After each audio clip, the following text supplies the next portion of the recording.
أعوذ بالله من الشيطان الرجيم.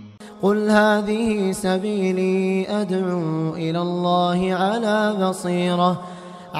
بصيرة أنا ومن اتبعني وسبحان الله وما أنا من المشركين.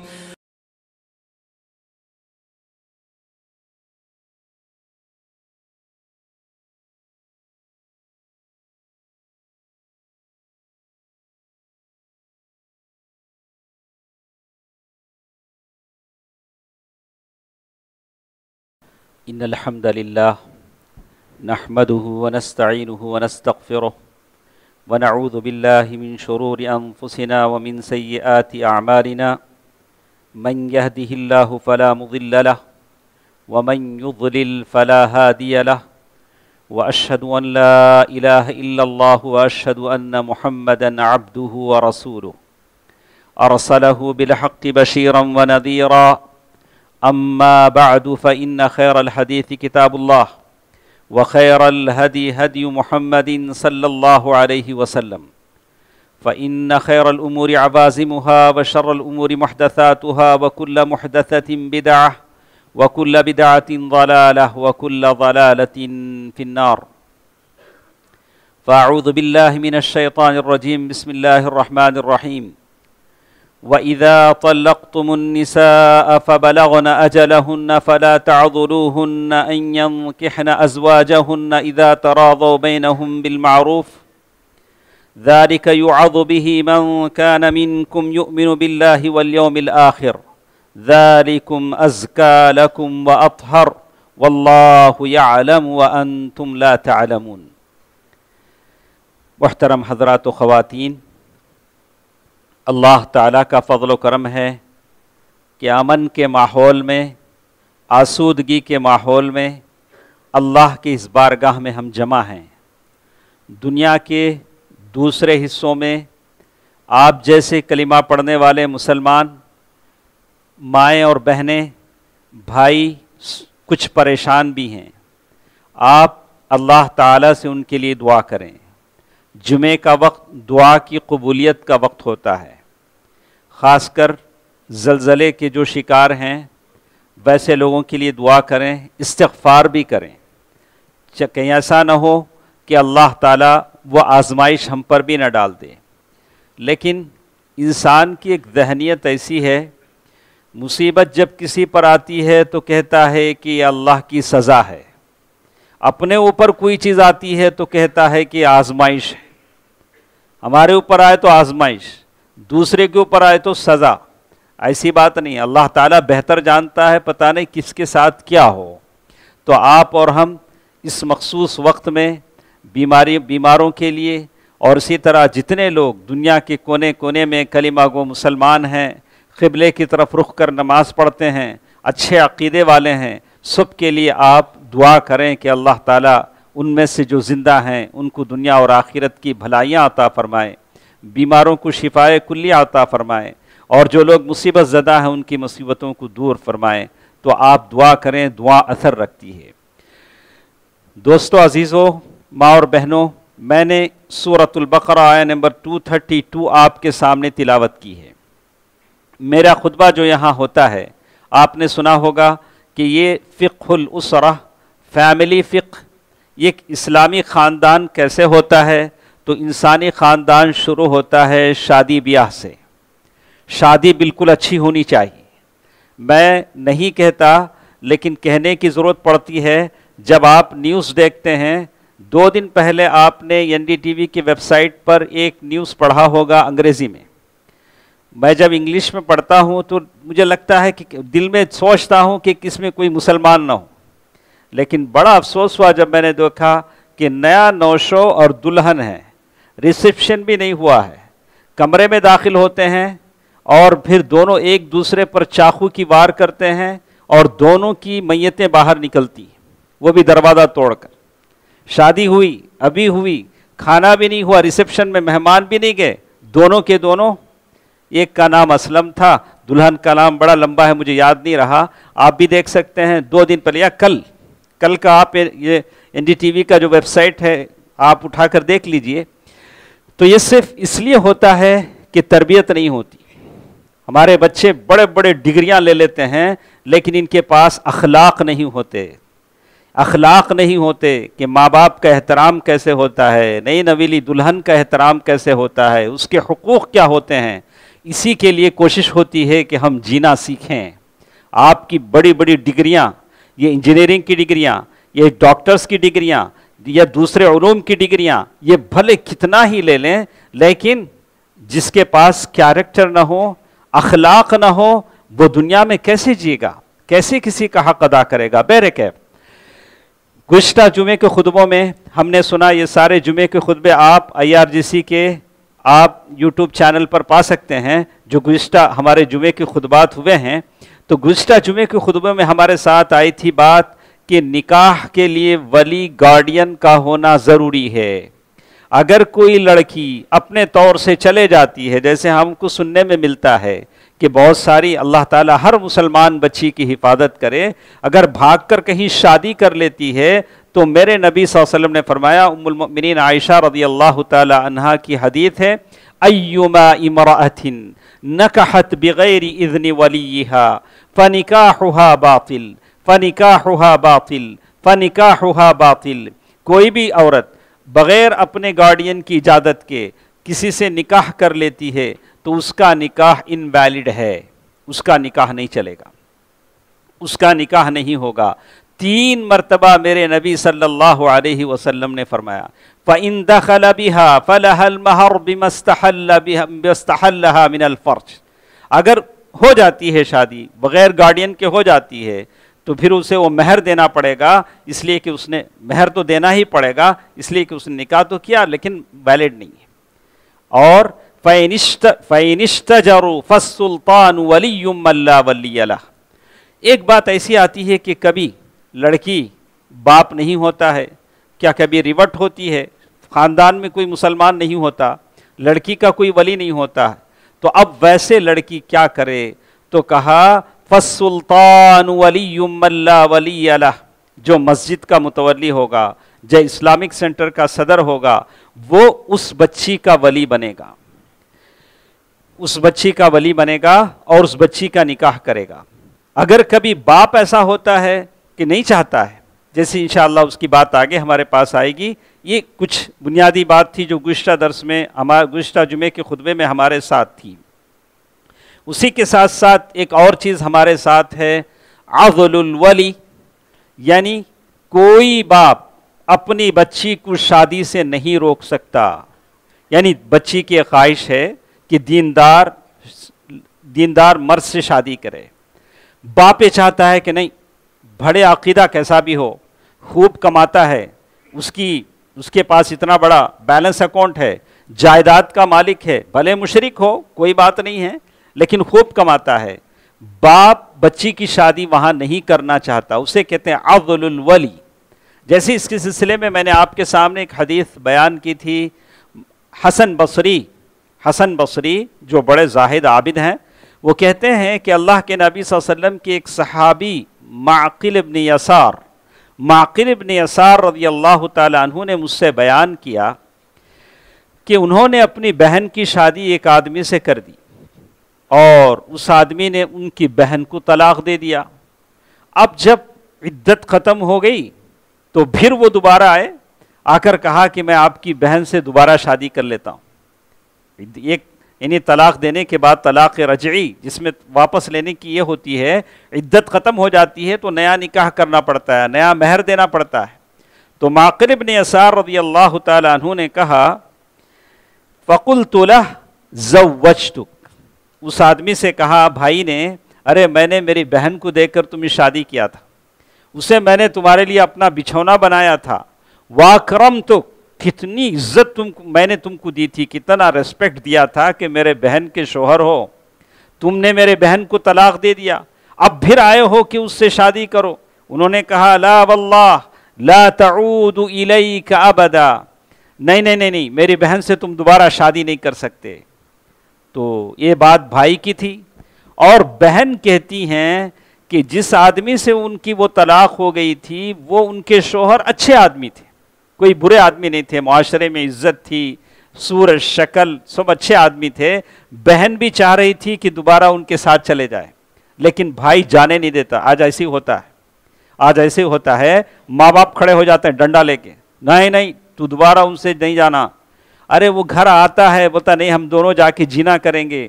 ماں باپ بیچ میں آڑے آ جاتے ہیں جنہوں نے شادی کیا. نہیں, ہماری انا کا مسئلہ ہے, ہماری عزت کا مسئلہ ہے. جس نے طلاق دیا ہے, جس نے تجھے چھوڑا ہے, تو دوبارہ اس کے ساتھ کیسے جائے گی؟ تو اللہ تبارک و تعالیٰ نے یہ آیت جو میں نے آپ کے سامنے پڑھی تھی, جس میں اللہ تعالیٰ نے کہا سورۃ البقرہ آیت نمبر 232, اللہ تعالیٰ نے کہا وَإِذَا طَلَّقْتُمُ النِّسَاءَ, جب تم نے عورتوں کو طلاق دیا, فَبَلَغْنَ أَجَلَهُنَّ, انہوں نے اپنی مدت پوری کر لی, اور پھر وہ اپنے دوبارہ شوہر اسے واپس لے جانا چاہتا ہے, فَلَا تَعْضُلُوهُنَّ, ان کو مت روکو, أَن يَنكِحْنَ أَزْوَاجَهُنَّ, جب وہ اپنے شوہروں کے ساتھ نکاح کرنا چاہیں. اِذَا تَرَاضَوْا بَيْنَهُمْ بِالْمَعْرُوفِ, آپس میں ان کی انڈرسٹینڈنگ ہے, اچھے طریقے سے راضی ہو گئے ہیں. اللہ تعالیٰ کہتے ہیں ذَلِكَ يُوعَظُ بِهِ, اللہ تعالیٰ نصیحت کرتا ہے ہر اس آدمی کو جو ایمان لاتا ہے آخرت کے دن پر. ذَلِكُمْ أَزْكَىٰ لَكُمْ وَأَطْهَرُ, یہ بہت ہی اچھی تجویز ہے, بڑی صاف ہے تمہارے لیے, اور اللہ جانتا ہے تم نہیں جانتے. تو اللہ تعالیٰ نے وان کر دیا سب کو, ایسے ماں باپ کو کہہ دیا کہ طلاق غلطی سے ہو گئی, کچھ کہہ دیا, ایک طلاق دے دیا یا غصہ ہو گیا, تو بیچ میں رکاوٹ نہ بنے, زندگیوں کو چلنے دیں, زندگیوں کو آگے جانے دیں. کتنے ماں باپ ایسے ہیں جو اپنی بچیوں کی زندگی کے لیے رکاوٹ بن جاتے ہیں, اپنی غلط فکر سے, غلط تعلیم سے, غلط چیزوں سے. بہت سارے ماں باپ ایسے ہیں جو دیکھتے ہیں کہ بچی جاتی ہے, ظاہر ہے جس طرح آپ نے اپنے گھر میں بچی کو پالا ہوگا ویسے تو سسرال تو نہیں ہوگا. اگر بھلے کتنی بھی نعمتیں ہوں, لیکن جو بچی اپنے گھر میں ماں باپ کے ساتھ پلتی بڑھتی ہے وہ نعمتیں اسے سسرال میں تو نہیں ملیں گی. مل بھی جائیں, لیکن ہوتا ہے کچھ بچیاں اپنانے میں دیر لگتا ہے, سسرال اپنانے میں کچھ بچیوں کو دیر لگتا ہے, لیکن بعد میں وہ ایسی ہو جاتی ہیں جیسے ان کا اپنا گھر ہے, اپنا گھر ہے. اچھی مائیں اپنی بچیوں کو سمجھاتی ہیں کہ وہ ہمیشہ تمہارا وہ گھر ہے. عمر کی ایک مدت تک 20 سال 25 سال تک ماں باپ کا گھر ہوتا ہے, لیکن جب شادی ہو جاتی ہے تو ہمیشہ کے لیے سسرال اس کا گھر ہو جاتا ہے. اسے وہ گھر اپنانا پڑے گا, اس گھر کو اپنا گھر سمجھنا پڑے گا. تو اللہ تعالیٰ نے سارے لوگوں کو حکم دیا فَلَا تَعْضُلُوهُنَّ, بیچ میں رکاوٹ نہ بنو, زندگیوں کو جانے دو, آگے بڑھنے دو. اسی کے ساتھ ساتھ ہمارے ساتھ ایک اور چیز اس حدیث کے بعد ہے کہ موانع النکاح, کچھ چیزیں ہوتی ہیں جو نکاح کے لیے رکاوٹ ہوتی ہیں.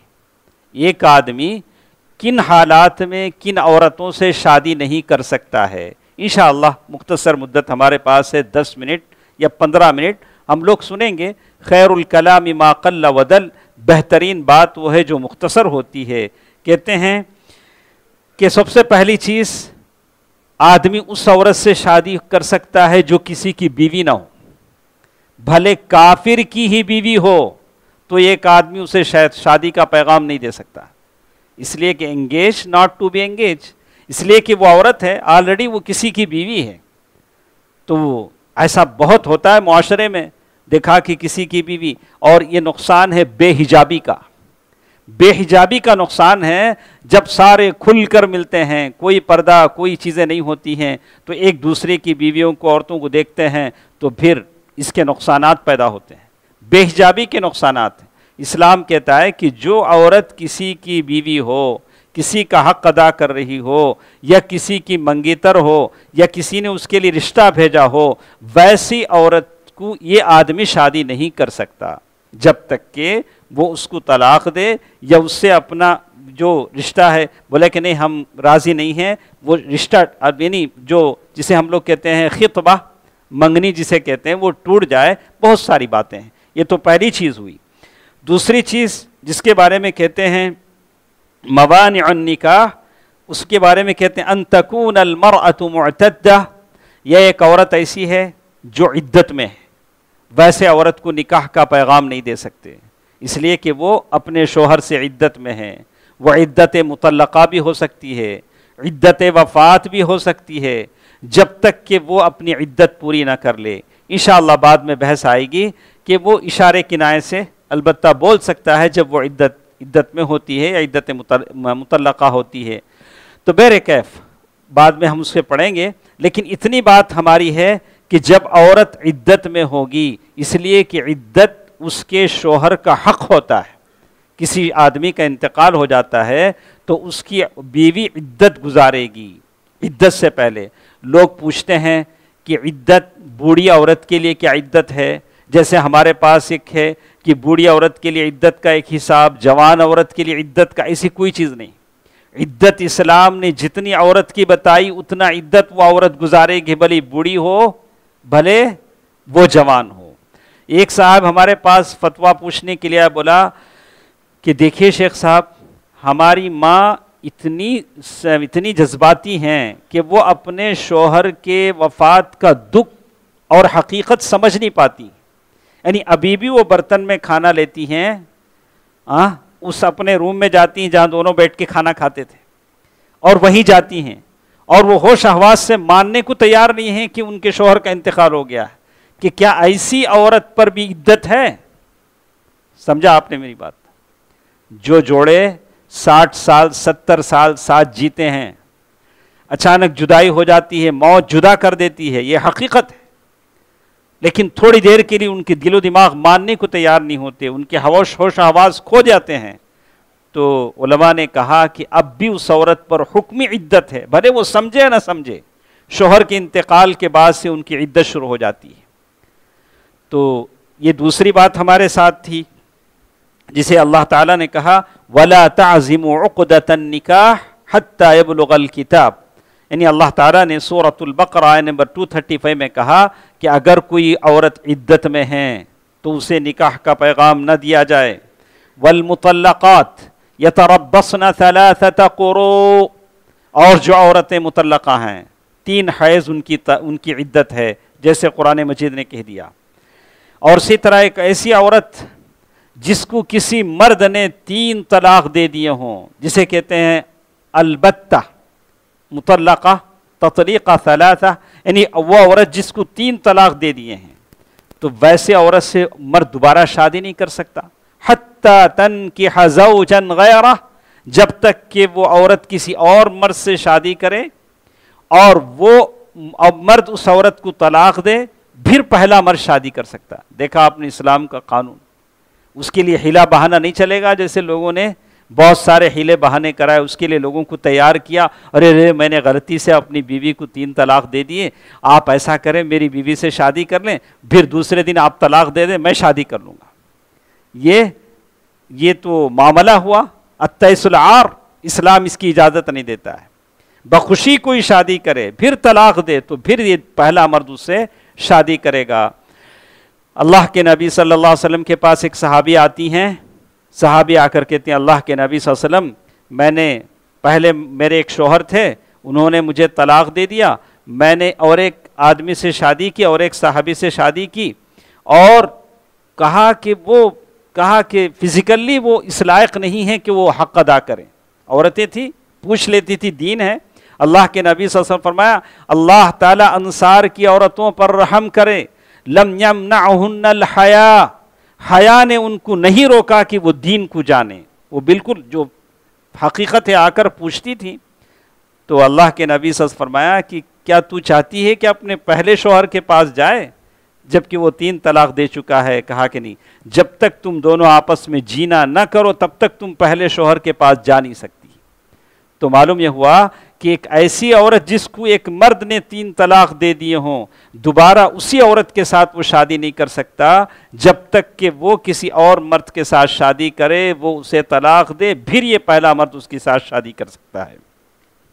اسی طرح اللعان, اسلام میں ایک سسٹم ہے, آپ نے سمجھا ہوگا, جسے کہتے ہیں اللعان. اللعان کہتے ہیں کہ کبھی شوہر بیوی پر, کبھی بیوی شوہر پر بڑے بڑے الزامات لگا دیتے ہیں.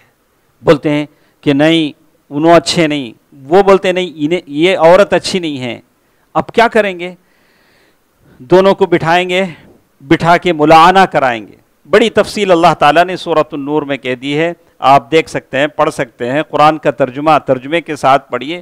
دونوں ایک دوسرے پر لعنت کریں گے, اس کے بعد دونوں میں جدائی کر دیں گے, اب تمہیں الگ انہوں الگ. اسے بولتے ہیں ملاعنہ. دونوں نے ایک دوسرے پر الزام لگایا, کوئی شہود نہیں, ثبوت نہیں, تو پھر یہ دونوں ہمیشہ کے لیے وائف اور ہسبینڈ نہیں بن سکتے. لا یجتمعان ابدا.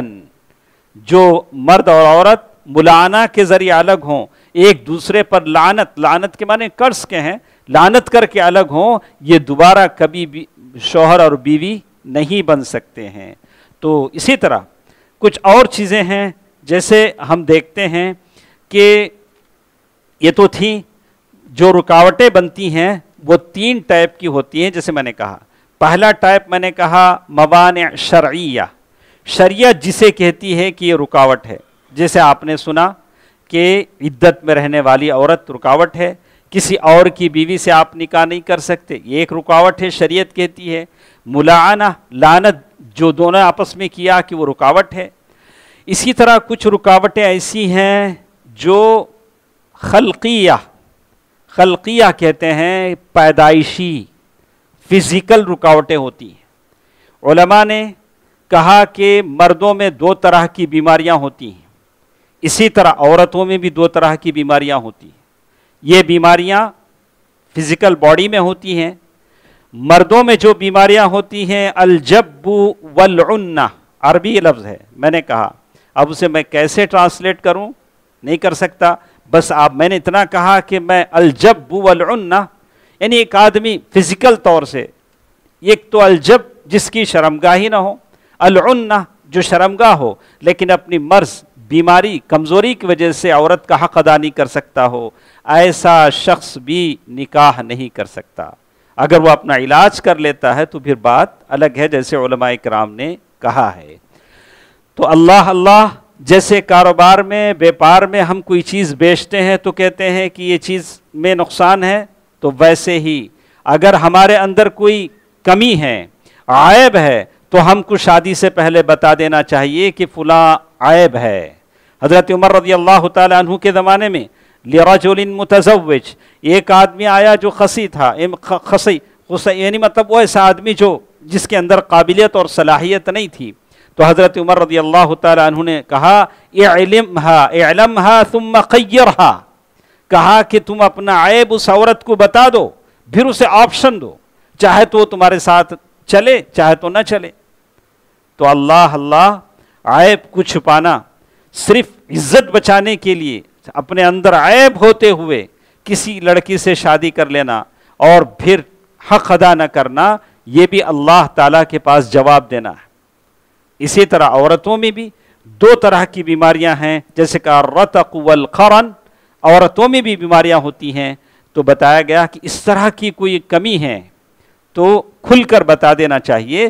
بہت سارے ایسے ہیں جو اللہ تعالیٰ سب کو محفوظ رکھے, سب کو سلامتی سے رکھے, سب کو شفایاب رکھے. اگر اس طرح کی کوئی کمزوری ہو تو بتا دینا چاہیے, جیسے عمر رضی اللہ تعالیٰ عنہ کا یہ اثر ہم نے پڑھا ہے.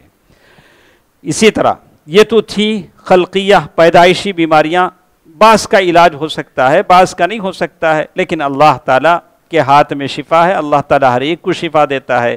اللہ تعالیٰ سب کو صحت و سلامتی عافیت میں رکھے, آمین. اسی طرح موانع مرضیہ, کچھ ایسے ہوتے ہیں, کچھ رکاوٹیں جو بیماری کی شکل میں ہوتے ہیں. جیسے علماء نے کہا الجنون والبرص والجذام, پاگل پن کی شکل میں. معلوم ہوتا ہے, ارے خاندان کے لوگوں کو معلوم ہوتا ہے کہ یہ پاگل ہے. پاگل پن کئی مراتب ہیں. کچھ پاگل ہیں اپنا اچھا برا سمجھ سکتے ہیں کہ میرے کپڑے گندے ہیں, مجھے کیا کر رہا ہوں, ان کو ہوش آواز ہوتا ہے. اسے پاگل تو نہیں کہیں گے, اتنا کہیں گے کہ تھوڑا یہ نہیں ہے.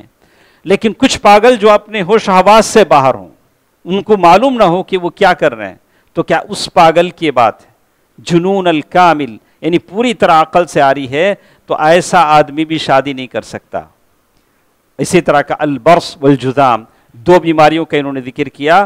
البرص یعنی جو ہاں سفید اس کے آ جاتے ہوں، جبکہ یہ بیماری آج عام ہے، اس کا علاج بھی ہے۔ الجذام لیپرسی جسے کہتے ہیں، ویسے لوگوں کے تعلق سے کہا۔ آج جب کہ نئے نئے انداز میں بیماریاں آتی ہیں، بیماریاں جنم لے رہی ہیں اور بیماریاں نکالی جا رہی ہیں، ایسے حالت میں اگر کوئی سمجھتا ہے کہ میرے شادی کرنے کی وجہ سے میں حق ادا نہیں کر پاؤں گا، سامنے والے کا حق ادا نہیں کر پاؤں گا اور رشتے زوجیت کا میں حق ادا نہیں کر پاؤں گا، تو بہتر ہے کہ وہ آدمی رک جائے، بہتر ہے کہ وہ آدمی رک جائے۔ یہی بات عمر فاروق رضی اللہ تعالی عنہ نے کہی تھی۔ تو یہ چند باتیں تھیں جو میں نے آپ کے سامنے کہی ہیں۔ تو اس معاملے میں ہم سب اللہ تعالیٰ سے ڈریں، اور اس لیے کہ شادی اللہ تعالیٰ کی طرف سے ایک نعمت ہے جو اللہ تعالیٰ اپنے بندوں کو عطا کرتے ہیں۔ جعل لکم من انفسکم ازواجا لتسکنوا الیہا، دل کے سکون کا دریا ہے۔ تو صاف صاف معاملہ ہونا چاہیے جیسے دوسرے معاملات صاف صاف ہوتے ہیں۔ اللہ تعالیٰ سے ہم دعا کرتے ہیں کہ اللہ سبحانہ و تعالیٰ سب کی زندگیوں میں امن، راحت، سکون، اطمینان عطا فرمائے، دنیا اور آخرت کی بھلائیاں عطا فرمائے۔ اے الہ العالمین، دنیا کے کونے کونے میں جو مسلمان جو بھی پریشان ہیں، یا اللہ ان تمام کی پریشانیوں کو دور فرما۔ یا اللہ جو بیمار ہیں انہیں شفایابی عطا فرما، شفائے کلی عطا فرما، شفائے عاجلہ عطا فرما۔ اے الہ العالمین، جو قرض دار ہیں ان کے قرضوں کی ادائیگی کا ذریعہ فرما دے۔ یا اللہ جو لا ولد ہیں انہیں اولاد کی نعمتوں سے مالا مال فرما دے۔ یا اللہ ہم سب کے گھروں میں امن، سکون، عافیت عطا فرما۔ یا اللہ دنیا اور آخرت کے خزانوں سے ہمیں مالا مال فرما دے۔ یا اللہ ہم تمام کے وہ لوگ جو دنیا سے جا چکے ہیں، یا اللہ ان کے قبروں کو نور سے بھر دے۔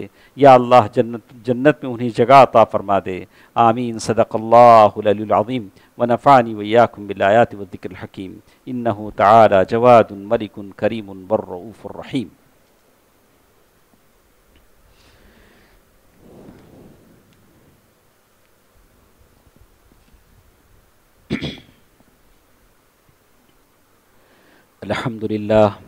الحمد لله نحمده ونستعينه ونستغفره ونؤمن به ونتوكل عليه ونعوذ بالله من شرور أنفسنا ومن سيئات أعمالنا، من يهده الله فلا مضل له ومن يضلل فلا هادي له، وأشهد أن لا إله إلا الله وأشهد أن محمدا عبده ورسوله أرسله بالحق بشيرا ونذيرا، أما بعد فإن خير الحديث كتاب الله، وخير الهدي هدي محمد صلى الله عليه وسلم، فإن خير الأمور عوازمها وشر الأمور محدثاتها وكل محدثة بدعة وكل بدعة ضلالة وكل ضلالة في النار، فأعوذ بالله من الشيطان الرجيم، بسم الله الرحمن الرحيم، إن الله وملائكته يصلون على النبي يا أيها الذين آمنوا صلوا عليه وسلموا تسليما، اللهم صل على محمد وعلى آل محمد كما صليت على إبراهيم وعلى